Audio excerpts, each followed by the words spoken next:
આપણને આખી મોટલમાં જે ડેસ્ક હોય ફ્રન્ટ ડેસ્ક તે ચલાવતા આવડી ગયું હોય, પણ ઘણીવાર એવું થાય કે આપણને એમ લાગે કે આપણને આવડતું છે. જેમ કે પૈસા લેવા, રૂમ આપવો, ચાવી બનાવી, બેઝિક આપણા કસ્ટમરના પ્રોબ્લેમ સોલ્વ કરવા, આપણા ટીમ મેમ્બર સાથે આપણે ગેટ અલોંગ થતા હોય એમ એવું લાગે કે આપણને બધું બરાબર આવડતું છે. પણ જ્યારે એવો સમય આવે ત્યારે એનું ટેસ્ટ થાય. એના ઘણા બધા અનુભવ થયા છે. આટલા વર્ષોથી આ બિઝનેસમાં કામ કરું એટલે મને એવા અનુભવ થયા ને તમને બી ઘણા બધા એવા સાંભળવા મળ્યા હશે. જેમ કે કોઈ કોવર્કર હોય તો તે કોવર્કર એના કોવર્કરને હર્ટ કરે છે. પછી કોઈ કસ્ટમર હોય તો કસ્ટમર મેનેજરને હર્ટ કરે છે, કોવર્કરને હર્ટ કરે છે. પછી બહારથી કોઈ આવીને આપણને અહીંયા હર્ટ કરી જાય કે ડેમેજ કરી જાય વસ્તુ. એટલે એનું સિમિલર કારણ એ છે કે કયા સમયે આપણે બે પગલાં પાછા લેવાના છે. તો મારું અત્યારે રિસન્ટલી જ 2-1 મહિના પર એક કસ્ટમર સાથે એન્કાઉન્ટર હતું. તમને શેર કરું. શનિવારનો દિવસ હતો, બિઝી દિવસ. તો તે દિવસે શું થયું કે યુઝ્યુઅલી એમ અનુભવ ઘણો બધો છે, પણ જ્યારે કસ્ટમર આવે ને તેના અમુક હાવભાવ ને વાત પરથી મને એમ લાગે કે આ સારું સાચવવા જેવું છે. તો અહીંયા એક કસ્ટમર ચેક ઇન થતો હતો, એની પછાડી એક બીજો કસ્ટમર આવ્યો ને જ્યારે આ કસ્ટમર ચેક ઇન થાય ને તેની સાથે પછાડી જે આવેલો કસ્ટમર મિસબિહેવ કરવા લાગ્યો. તો યુઝ્યુઅલી એમાં કેવું હોય કે હું કે કોઈ બી વ્યક્તિ એમ થાય કે ભાઈ mind your own thing, please તમે ત્યાં ઊભા રહો, થોડુંક અંતર રાખો, આ કસ્ટમરને હું ચેક ઇન કરી દઉં, પછી તમને હું ક્વેશ્ચન આન્સર કે ચેક ઇન કરવાનું છે તમને હું ચેક ઇન કરું. તે દિવસે એવું થયું નહીં ને મારાથી બી એમને અટકાવવા આવ્યું નહીં કે મને એમ કે બે ગાડી અગાડી પછાડી ઊભેલી છે એટલે બેઉ જણા સાથે જ આવેલા હશે. પણ હતું એવું કે બે અલગ અલગ કસ્ટમરો હતા. તો એ પહેલાં કસ્ટમરને મેં ચેક ઇન કરી દીધું, પછી એ તો જતા રહ્યા. પછી જ્યારે બીજા કસ્ટમરને ચેક ઇન થવાનું હતું ને, જે ટ્રબલ મેકર એ હતો એવું મને લાગ્યું. તો મેં એની પાસે એઝ યુઝ્યુઅલ જે બી ચેક ઇન થાય ને તેને કહું કે તમારું ડ્રાઈવર લાઇસન્સ મને આપો અને તમને સ્મોકિંગ જોઈએ કે તમને નોન સ્મોકિંગ જોઈએ તે પૂછું. તો આ ભાઈને એનું પોકેટમાં હાથ મૂક્યો અને પછી એમ કે મારું લાઇસન્સ હું ગાડીમાં ભૂલી ગયો, પણ એણે એનું વોલેટ તો કાઉન્ટર પર જ મૂકેલું, મને અહીંયા દેખાયા કરે. પછી એ લેવા ગયો પાછો એના ગાડીમાં. એટલે કંઈક એને સિસ્ટમમાં કંઈ હશે એટલે ખબર જ નહીં પડે કે હું બોલે હું કરે કાંઈ ખબર નહીં. ગાડીમાં ગયો આમાં મળતો પછી પાછો આવ્યો. મને કે મારું લાઇસન્સ તો આ પાકીટ તો મારું અહીંયા જ છે, આલે મારું લાઇસન્સ તને આપું. ને પછી બધું સ્મોકિંગ કે નોન સ્મોકિંગ પાછું પૂછ્યું તો મને ત્યાંથી જ ચાલુ કરવા માંડ્યો, ગમે તેવું બોલવા માંડ્યો. હવે એ લોકો આપણને અમુક ટાઈમે જજ કરે કે આપણે કોણ છે શું છે, અમુક વાર એ લોકોને ગમે નહીં. તો મને વાતચીત એટલે મેં તો રિસ્પેક્ટફુલી વાત કરી. આપણે એવું નહીં, આપણે કસ્ટમર ભગવાન છે. એટલે મેં એમને કીધું કે તમે મને લાઇસન્સ આપો એટલે હું કામ ચાલુ કરું. પછી મને આપ્યું બી એણે લાઇસન્સ. પહેલાં આગળ જે ગમે તેવી વાત થઈ ગઈ એટલે પછી મારે એને એમ કહેવું પડ્યું કે મારે તને રૂમ અપાય એવું નથી, કેમ કે આ તો શરૂઆત છે. વિધિન 5 મિનિટ્સમાં જ તમે અમારી સાથે આટલું આર્ગ્યુમેન્ટ કરો તો આખી રાત તમે અહીંયા રહેવાના, તો ભાઈ હું તમને કેવી રીતના સાચવીને રાખી શકું, કેવી રીતના સર્વિસ બી તમને આપી શકું. પછી મેં ના પાડી. તો બધું ગમે તેવું બોલવા માંડ્યો. એટલે તે ટાઈમે મારે બે પગ પછાડી લેવાના હતા. હવે યુઝ્યુઅલ કેવું થાય કે કોઈ આપણી જગ્યાએ આવીને આપણને ગમે તેવું બોલે તો આપણે સ્વાભાવિક છે કે આપણા વર્ડ બી બહાર આવી જાય, કે વર્ડ આપણા બોલાઈ જાય. પણ ત્યારે મને આગળ બી ઘણા બધા અનુભવ થયા. એટલે મેં કીધું આઈ એમ સોરી, મને માફ કરો, મારે તમને રૂમ અપાય એવું નથી. પછી તો એનું કન્ટિન્યુ બોલવા માંડ્યો. પછી મેં સોરી મારે અપાય એવું નથી. તો વધારે બોલતા હતા. પણ એને એકવાર આપણે સોરી કહી દઈએ, માફી માંગી લઈએ, પછી એ તેનું ચાલુ જ રાખે જ્યાં સુધી એને એમ શાંત થઈ જાય. પછી એની માટે જવાનું નીકળી જાય. પછી મેં શું કર્યું, ગયો મેં નોટમાં લખી દીધું કોણ નામ હતું, શું હતું, એની ગાડી કરી ચલાવતો હતો, કેટલા ટાઈમ હતો, તે બધું લખી દીધું મેં. કારણ કે કાલ ઉઠીને કંઈ આપણને બી કંઈ અહીંયા કામ કરતાં કંઈ થઈ જાય તો કોઈએ બી બેક ટ્રેક કરીને જોવું હોય તો એમાં જોઈ શકે.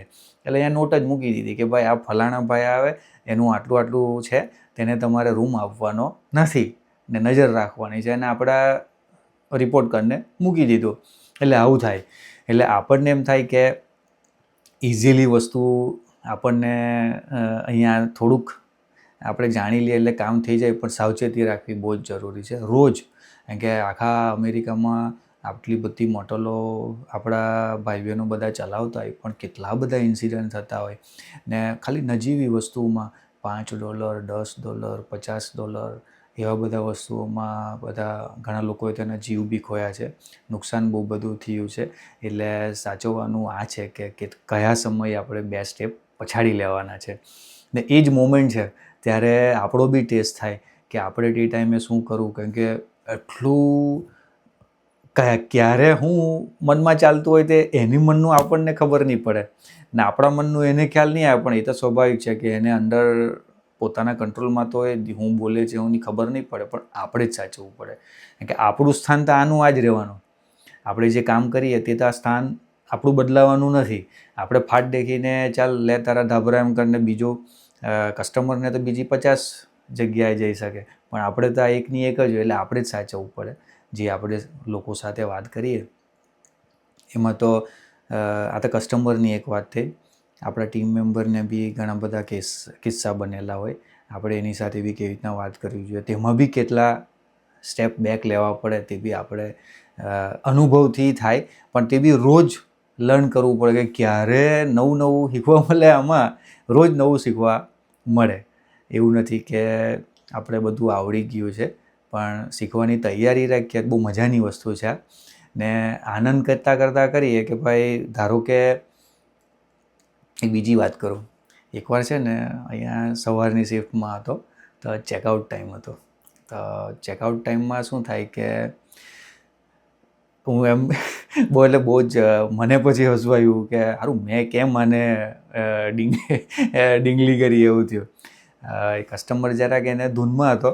11 વાગે ચેકઆઉટ થવાનો, ચેકઆઉટ થતો હતો અને હું ચેકઆઉટ બી નહીં કરતો હતો. બોલો, હું ખાલી મારો રાઉન્ડ મારવા નીકળ્યો કે ચાલો બધાનું કામ ચાલતું છે કે નહીં તો હું જોઈ આવું. તો સમર હતો, સવારનો દિવસ હતો, 11, 11:30 થયેલા હતા અને બધા આખી ટીમ બહાર. કોઈ લોન્ડરી કાઢતું હતું, કોઈ રૂમ સાફ કરતું હતું, ગ્રાઉન્ડવાળા ગ્રાઉન્ડ કરતા હતા. હું વળી ચાલવા નીકળ્યો, મને ચાલો જાઉં. તો ચેકઆઉટ થઈને કસ્ટમર એનું સાથે ટીવી લઈને આવ્યો હશે, તો ટીવી એણે બહાર મૂકેલું એનું.